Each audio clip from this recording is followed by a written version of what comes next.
Really, until the 11th hour before I wrote this column, I was convinced that the school had overreacted and the students were the victims that they were being portrayed to be, and I was all set to defend their right to free speech.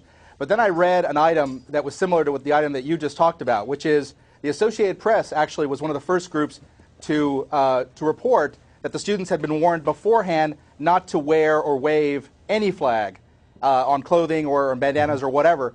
So then it really struck me that what this was really about was defiance. This was about a bunch of bratty kids defying the school authorities, not just them, but others who also wore flags, apparently. And this was no coincidence.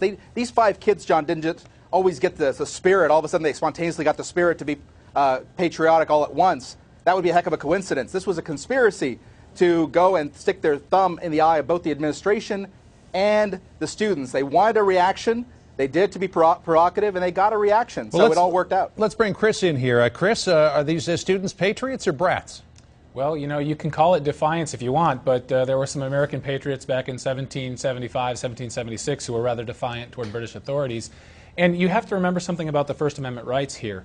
Think of the most on-point Supreme Court case that we have, and that's the case of Tinker versus Des Moines. Back in 1969, some high school students wore black armbands to symbolize their defiant position that they thought the U.S. should not be involved in the Vietnam War. Well, lots of political speech is defiant. The fact that it's defiant doesn't mean that you don't have First Amendment protection. Well, are you drawing a moral equivalence between these kids wearing an American flag on Cinco de Mayo and what happened in 1776? Well, I think the better equivalent is what happened in 1968, 69, when the kids in that high school in Des Moines said, we have a political position and we are expressing it symbolically by what we wear.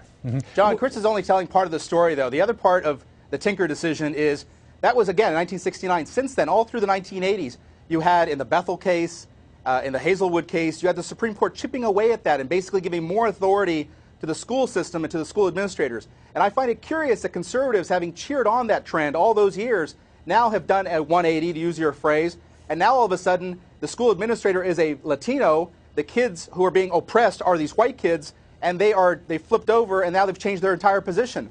I'm consistent, they're not. I mean, the idea that conservatives are sitting out cheering on the ACLU is ludicrous. The fact is they have to own up to the fact that the Supreme Court has pretty consistently in the last 20 years chipped away at some of those Tinker protections. Chris, how far does the First Amendment go at a high school? Well, the Tinker case, the Supreme Court precedent that we were talking about in the last segment, does say that students don't shed their First Amendment rights when they enter the schoolhouse gate. Now, there are obviously some exceptions. They can't have obscene clothing. They can't be disruptive. They can't be chanting during class to disrupt the educational process. But the notion that wearing an American flag disrupts the educational process is a bit of a stretch. Well, does disruption have to be overt, Ruben Navarrete, or can it be subtle? It can be subtle, but I don't think there was anything subtle about this. This was Cinco de Mayo. I have trouble with the concept of the American flag being offensive or disruptive. But to think about the fact that these kids deliberately wore the American flag and, according to your reports, were taunting the other students, this was not something that they just picked that date out of a hat. They did it deliberately because they saw this as a contrast. You wave the Mexican flag, here I'll wave the American flag. Right. So, But what it really comes down to is exactly what you said. The concept of the American flag is being seen as offensive or disruptive. Right. Is there any instance in this country in which that is our national flag, and that's the symbol of everything it means to be a citizen of this country? Is there any instance in which that can be offensive or disruptive?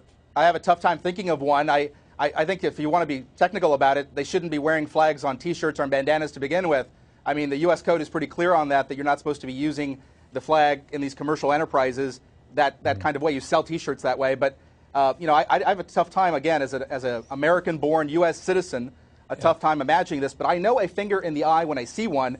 And these were a bunch of bratty kids, by the way, backed up by bratty parents, who are condoning this kind of action when they shouldn't be. I know Chris is going to jump in right here, but first of all, you mentioned the United States Code when it comes to the flag. It's Code Title 4, Chapter 1, subsection 8D. It says, quote, the flag should never be used as wearing apparel. Well, that statute is normally interpreted as not actually wearing a rectangular flag itself as clothing, a la Mick Jagger. Having stars and stripes on your tie is not normally assumed to be in violation of that statute. But I think, let's step back here. The notion that school administrators would be saying it is offensive and inappropriate to wear anything that has the stars and stripes on it just shows how crazy things have gotten in some schools. And going back to the Tinker case, 45 years ago, some school administrators were saying, no, you can't wear that armband because that shows disrespect for our country's involvement in the war. Now we're at a point where some schools are saying, you can't even wear the American flag because that disrespects somebody. I think things have gone too far in some schools.